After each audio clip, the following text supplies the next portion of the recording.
Ladies and gentlemen, moving straight on to the next bout of the evening. This is an amateur A-class battle fought over 3 minutes at 74 kilos and proudly sponsored by MMA Reloaded.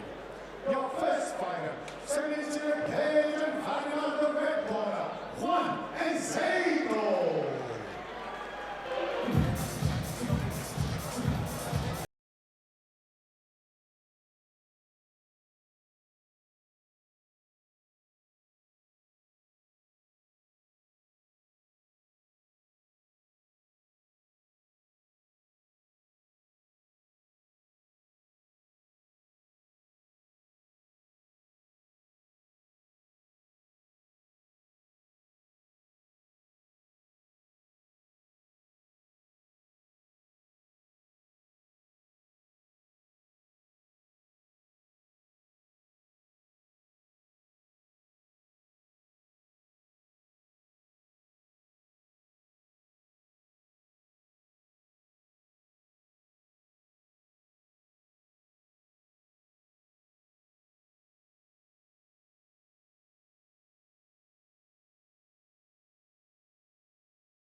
And his opponent, stepping into the cage and fighting out the blue corner, Seyamund, Rida.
Stands 5'7".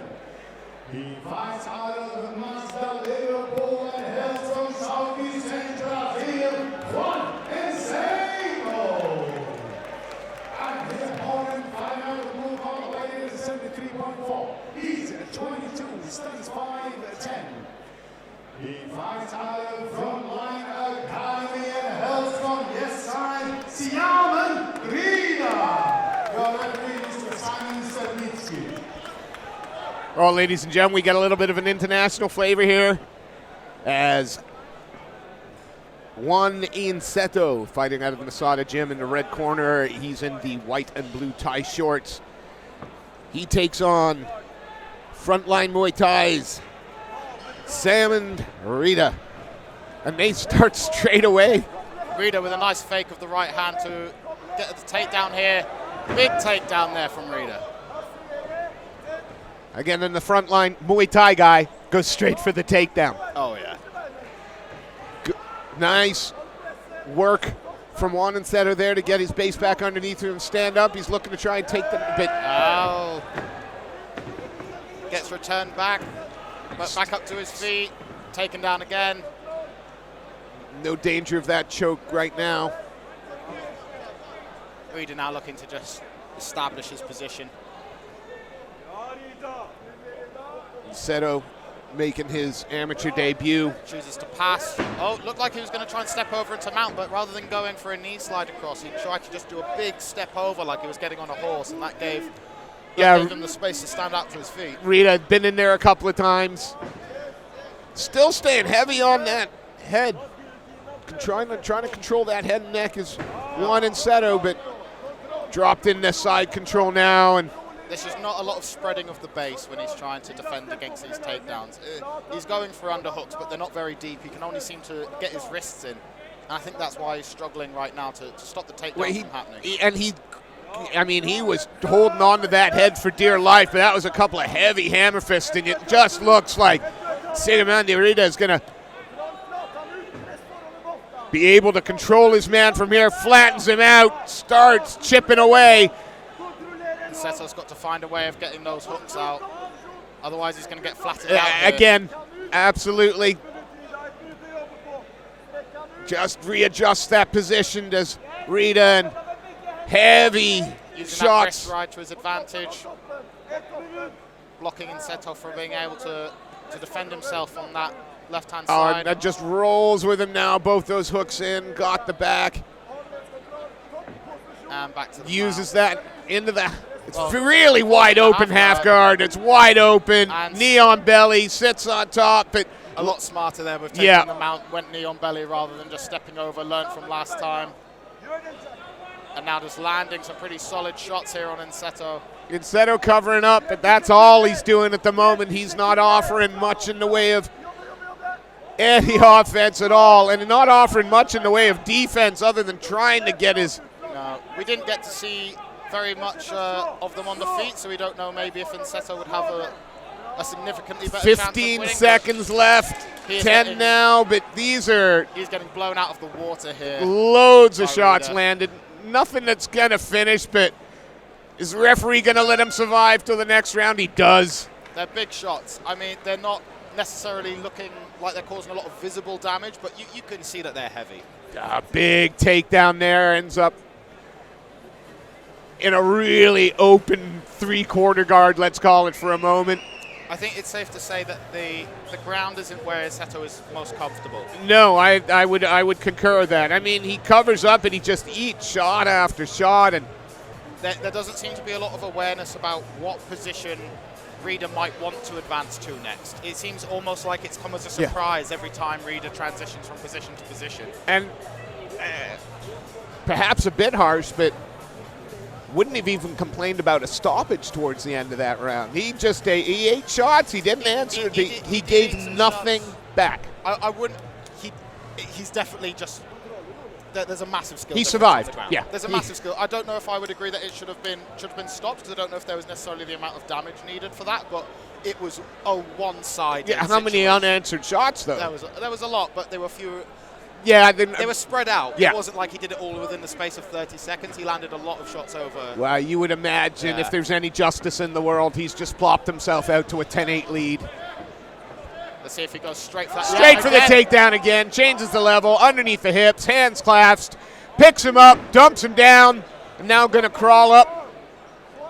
Oh, I thought he was going to try and lock those legs and just crawl up into the full mount, but... I mean, you don't want to be overly critical because these guys are so early on in their career, but at the same time, when you've got gyms this good coming to these kinds of shows, debuting fighters are already going to be like fighters 10 years ago if they'd already had 10 amateur fights. Yeah, he's looking for a leg there, but they're going to be making their debuts already at a high level, and just rides around, takes a bag. Is he going to put the hook in for him? Big shot there. He's attempting a toe hold here, but he doesn't have any. Oh. No, again, the knees past the hips. He's not in any danger here. His knees already past it. Just Inseto's kind of holding on to that just so he doesn't change, but he gets on top anyway. Yeah, it's still straight in the top. Yeah. For Rida there. And the frontline Muay Thai man, not the frontline MMA kid, the frontline Muay Thai man so far decided to leave the Muay Thai at home. He's coming to this very disingenuously, whereas yeah. at least the other guy's wearing the Thai shorts as well. I mean, come on. Inseto's probably thinking, hey, hang on, I thought we were going to have a Muay Thai fight here. This has been nothing but wrestling. And very, again, on the belt, like, I just don't see a way out for Inseto at the moment.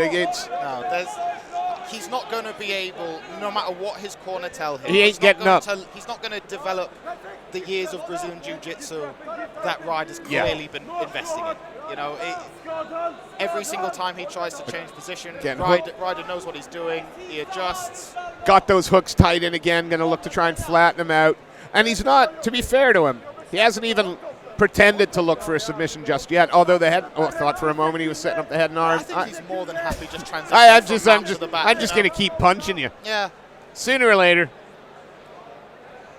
This has got to be so frustrating. Oh, and again, it's just second verse, same as the first as he got under. No, I thought he got under the chin there. Instead, just decides to push his man back down. Yeah. But there's got to be more to it than this. Inseto can't just keep transitioning from rolling to his back to rolling to his front and then going between the two, hoping that he doesn't give enough time for Ryder to get shots. And again, there's 3 or 4, and as you say, they're not hardened, but they're adding up now. Just if you looked at the stats for this fight, it's probably somewhere around 60 shots to 2. Yeah, and again, just a dominant round. Once he gets on top, Inseto just does not have the answers. It's not a matchup which is favoring him at the moment. He clearly doesn't have the experience and the time put in that Ryder does on the ground, and Ryder's just been able to take it there every single time. Yep. Again, you got the Joker sitting in your corner. If anybody knows about taking a fight to the ground, it's Jack the Joker Hermanson. I mean, we can look at Inseto at the start of the beginning of the third round, because you can almost bank that, you know, Ryder's going to go straight for that 1-2 into the double leg takedown. 1-2 takedown and then control. And you'll notice, unless he changes how he's been defending takedowns, Inseto won't go for deep underhooks. He won't frame on the head. He won't spread his base. He won't push his hips forward. He'll kind of look like he's going for a half-attempted guillotine. Yeah, he'll look for a headlock or a guillotine. Yeah. But then there's no defense past that. No. And at this level, even when it's amateur, guys are better than that. Yeah. And it's just a part of his game that he's going to have to go away and build on and come back stronger. But in this fight, unless he can suddenly turn it around in this third round, this has almost been 2 straight 10-8s. Well, you'd have thought so. Cage door set to close in this third final 3-minute stanza. It's featherweight contest. Juan Inseto fighting out of the red corner. He's in the white shorts trimmed with red, and he's run into a freight train. No prizes for guessing what was going to happen there, although he has defended. He has defended, he got the under. He got the underhooks better. He pulled his hips back a little bit. Obviously, his corner gave him some more information. You're sitting close enough to the corner that I'm sure he heard you, Trent. Well, there we go. And look, I mean, just up, and I'm going to take you close to my corner. I'm going to put you down where I want. I'm going to end up in side control. I'm going to get heavy with chest-to-chest pressure. Knee on belly, slice over, and now I'm going to punish you again. We're right back to where we were at the end of the second. But and the first. That's the thing. You can provide your fighter with information, valuable information in between rounds, where you can say, oh, make sure you get those double underhooks. But then what happened? He didn't get those double underhooks. Well, he got the double underhooks at first, but then Ryder went, well, okay, I'll just switch on my takedown. He didn't go for the same 1-2 again. So you can never just coach your fighter enough in these corners to make up for such a big difference in skill, and that's what we're seeing here. Yeah, right. Rida, now, if he wants to put the stamp on this and get the finish, I am fairly confident that if he fought with a little more urgency, he could find a finish. I think if he wants to, he can. And I think you're starting to see that now. He's looking, he's clovering up. There's more intensity on Ryder's face here. The end got to be close. Our referee keeps looking on. How many more unanswered shots is he going to be able to take? They're not all heavy, but we've seen amateur fights stop for less. Absolutely. I mean, he's toughing it out. He rolls up, gives that back up again. This has got to be nearing over 100 shots unanswered throughout this fight now. Yeah, and now they're coming in, and the referee's seen enough, and that's the proper stoppage. A great performance, although not a lot of Muay Thai from the frontline Muay Thai guy tonight. No, but I don't think they'll be complaining too much. Rida showed excellent dominance on the ground. Lovely transitions. I'm complaining. I'm going to have a word with Jack Hermanson about that. You can't put down frontline Muay Thai and come out and put a wrestling clinic like that on. It's just not fair. Inseto looking like, hang on. I'm really interested to hear the scorecard. Oh, not that we get them, but I'm really interested to know if there were 10-8 rounds. Yeah. I think that at least the first round should have been. Let's turn this one over to Mr. Sefcon, and he will make the result official. Fighters to the center of the cage, please. Fighters to the center of the cage.